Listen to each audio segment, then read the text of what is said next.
Buenas tardes, profesora. El día de hoy nuestro grupo va a exponer sobre la reforma agraria en el Perú. Los integrantes de este grupo son Villarreal Guzmán, Huiza Velázquez, Salazar Fernández y Peña Goña. Y bueno, el presentador del día de hoy es Curra Ruiz Félix. Para empezar, tenemos que entender que antes de la reforma agraria, el Perú mantenía una estructura desigual heredada desde la época colonial, donde la mayor parte de las tierras productivas estaban solo en manos de algunos pocos, mientras que la mayoría de los campesinos vivían en pobreza y dependencia, sin acceso a la propiedad ni a derechos laborales. Fue por ello que las desigualdades, junto con la falta de oportunidades en las zonas rurales, terminó impulsando estos a migrar hacia las ciudades, lo que evidenciaba la necesidad urgente de una transformación del sector agrario. Fue en este contexto que en 1969 el gobierno de las Fuerzas Armadas puso en marcha la reforma agraria, la cual tenía como objetivo poner fin al sistema de las haciendas para promover una sociedad mucho más justa y equitativa. El gobierno de Juan Velasco Alvarado consideraba que la concentración de la tierra fue una de las principales causas del estancamiento del país. Por ello, impulsó una profunda transformación del sector agrario, medida la cual no solo buscaba mejorar las condiciones de vida de los campesinos, sino también fortalecer la identidad nacional. Esta medida constituyó una intervención estatal a gran escala para la propiedad privada de la tierra, estableciendo un nuevo marco legal mínimo claro para la expropiación y transferencia de predios, lo que reestructuró la base productiva agraria del país. Pero frente a este contexto, surge la siguiente interrogante. Si es que si consideras que fue beneficiosa la reforma agraria desde un punto de vista económico, político y social. Bueno, referente a esto, nuestro grupo considera que sí fue beneficiosa, ya que destruyó el poder político de latifundio, lo cual era la principal barrera para la democracia. También impulsó la economía, ya que las cooperativas campesinas elevaron la productividad. E incluso fue beneficiosa porque permitió el reconocimiento de los campesinos como ciudadanos, lo que mejoraba la igualdad. Dicho todo esto, a continuación mi compañero Mayer Villarreal va a explicar el primer argumento del por qué nosotros consideramos que sí fue beneficiosa esta reforma. Ahora yo me voy a encargar sobre el argumento uno, que se va a enfocar más en la política. La reforma agraria destruyó el poder político del latifundio al eliminar la principal barrera para la democracia. Específicamente, al transferir la tierra a los campesinos, se eliminó una parte del control oligárquico y se desarticuló la maquinaria del patronazgo, que era un sistema de intercambio de bienes, servicios, o etcétera, y la supremacía electoral de los terratenientes, que era un control indiscutible de los resultados electorales de manera local como también de manera regional. De esta manera, la transferencia de la tierra rompió el monopolio que había en ese entonces del poder regional del latifundio, facilitando la institucionalización de la democracia en las zonas rurales. Que el poder se trasladó el control del terrateniente a las instituciones democráticas y al Estado de Derecho en las zonas más alejadas del país. En este respecto, este poder latifundista que operaba al margen de la ley ya había sido objeto de análisis por el Instituto de la Democracia y Derechos Humanos de la PUCP.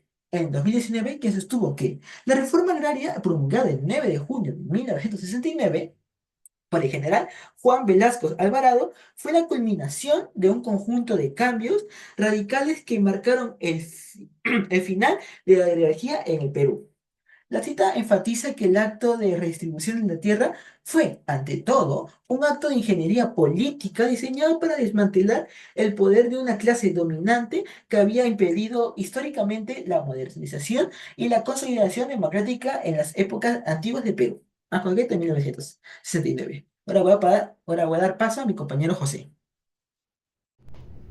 En segundo lugar, la reforma agraria generó un beneficio económico al eliminar el latifundio ineficiente y promover la formación de cooperativas agrícolas que aumentaban la productividad del campo. La expropiación de las haciendas permitió que grandes extensiones de tierra antes subutilizadas pasaran a ser exportadas colectivamente con mayor eficiencia y acceso a crédito estatal. Aunque surgieron problemas de gestión, la reforma sentó la base para una economía agraria menos dependiente de la exportación de productos primarios y más orientada al mercado interno. Además, para ilustrar este punto podemos mencionar al economista Michael Carter, quien hizo el análisis de los efectos de la reforma agraria de nuestro país y destacó los aprendizajes positivos que surgieron de la organización cooperativa en el campo. A pesar de sus fallas macroeconómicas, ella presenta enseñanzas positivas sobre lo que podría ser llamado consecuencias microorganizacionales en la producción cooperativista. Bueno, esta cita muestra que, aunque la reforma tuvo limitaciones, generó avances importantes en la organización y gestión cooperativa del campo, fortaleciendo la participación de los trabajadores y mejorando la eficiencia productiva en diversas zonas rurales.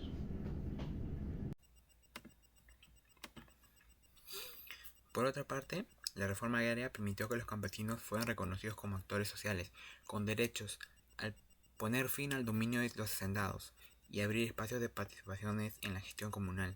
En este sentido, la redistribución en tierras permitió que las comunidades rurales asumieran responsabilidades colectivas en la producción y administración de los recursos, fortaleciendo su capacidad de decisión y reduciendo las relaciones de dependencia que existían antes de la reforma. Consecuentemente, este proceso fortaleció la identidad campesina, fomentó la participación social y mejoró las condiciones de vida en el campo. Los campesinos pasaron de ser mano de obra subordinada a convertirse en los propietarios y miembros activos de las comunidades, con acceso a programas y desarrollos y asistencia técnica. Por ello cabe resaltar lo que dijo Borneo en 2020, en la cual concluye que la lucha por la tierra surgida por las expectativas de miles de familias comuneras y por una distribución considerada desigual es uno de los ejes centrales de este texto. Esto quiere decir que el problema social central que da origen a todo análisis del texto desigual distribución de la tierra, la cual generó frustración y expectativa insatisfecha en miles de familias comuneras. Esta desigualdad no se quedó en silencio, sino que provocó una respuesta activa, es decir, una lucha organizada por acceder a la tierra. En conclusión, la reforma agraria fue un proceso que contribuyó significativamente al bienestar del pueblo peruano, ya que transformó de una gran manera las estructuras políticas, económicas y sociales que mantenían la desigualdad en el campo. En primer lugar, desde el ámbito político, la reforma agraria destruyó el poder del latifundio y eliminó las estructuras de poder paralelas que impedían la operación plena del Estado de Derecho, sentando las bases para una democracia más inclusiva a nivel local y regional.